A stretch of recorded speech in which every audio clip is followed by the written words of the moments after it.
इस वक्त मैं राजेंद्र कश्यप जी के साथ बैठा हूँ, हमारी पार्टी के बहुत ही समर्पित साथी हैं और बहुत ही दुखद हादसा इनके परिवार के साथ हुआ। परिवार के 9 सदस्य, जिसमें इनके बेटे, बहू, उनकी बच्चियाँ, बेटा, वाइफ, सबकी मौत हो गई। एक ऐसा हादसा, एक ऐसा अग्निकांड जिसमें सब लोगों की जान बचाई जा सकती थी। आपको यकीन नहीं होगा, लेकिन हम लोग देश की राजधानी में रहते हैं और आप कल्पना कर सकते हैं कि यहाँ पर आग लगने के बाद, भीषण आग लगने के बाद 1 घंटे के बाद फायर ब्रिगेड की गाड़ियां पहुंचती हैं और उनका हाइड्रोलिक सिस्टम काम नहीं कर रहा था। परिवार के लोग ऊपर से चीख रहे थे, चिल्ला रहे थे, बचाओ बचाओ कह रहे थे। आस पड़ोस के लोग भी मदद करना चाहते थे, लेकिन जब फायर ब्रिगेड आ गई तो लोगों को लगा कि अब तो इनका जीवन बच जाएगा, ये लोग सीढ़ी से नीचे उतर पाएंगे। लेकिन क्या आपको यकीन होगा कि वो हाइड्रोलिक सिस्टम काम नहीं कर रहा था। हाइड्रोलिक सिस्टम ही नहीं काम कर रहा था उसका, और जिसके कारण से लोग देखते रहे, राजेंद्र जी के परिवार के लोग चीखते रहे, अपनी जान बचाने के लिए गुहार लगाते रहे और सबके सामने देखते देखते वो लोग झुलस गए, जल के उनकी मृत्यु हो गई। ये मृत्यु नहीं है, ये हत्या है।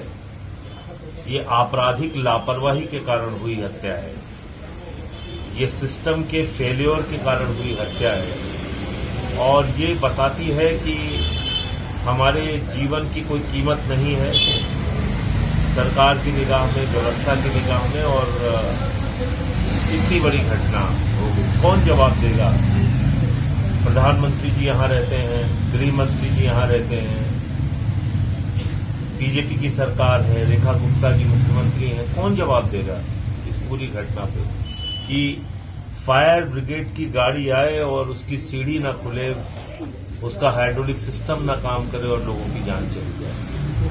तो मैं समझता हूं कि इसकी एक गहनता से जांच होनी चाहिए और इसके लिए जो लोग भी जिम्मेदार हैं उन पर कार्रवाई भी होनी चाहिए। जो इनका नुकसान हुआ है उसकी वापसी नहीं हो सकती, कतई वापसी नहीं हो सकती, लेकिन किसी और परिवार के साथ ऐसा हादसा न हो, इसलिए जरूरी है कि ये जो एक आपराधिक लापरवाही के कारण हुई हत्या है उस पर कार्रवाई हो। राजेंद्र जी गोवा में थे, गोवा में पार्टी का काम देख रहे थे वहाँ पे, और ऐसे अपने समर्पित साथी के साथ ये हादसा हुआ है। मैं सर झुका के उन पुण्य आत्माओं को नमन करता हूँ, ईश्वर से प्रार्थना करता हूँ कि अपने पवित्र चरणों में उन आत्माओं को, पुण्य आत्माओं को स्थान दें और ये जो अपार कष्ट राजेंद्र जी और उनके परिवार पर आया है उसको सहन करने की प्रभु शक्ति दे। मैं यही प्रार्थना प्रभु से करता हूँ और फिर दोहरा रहा हूँ इस बात को कि जो लोग दोषी हैं उनको सजा तो मिलनी चाहिए।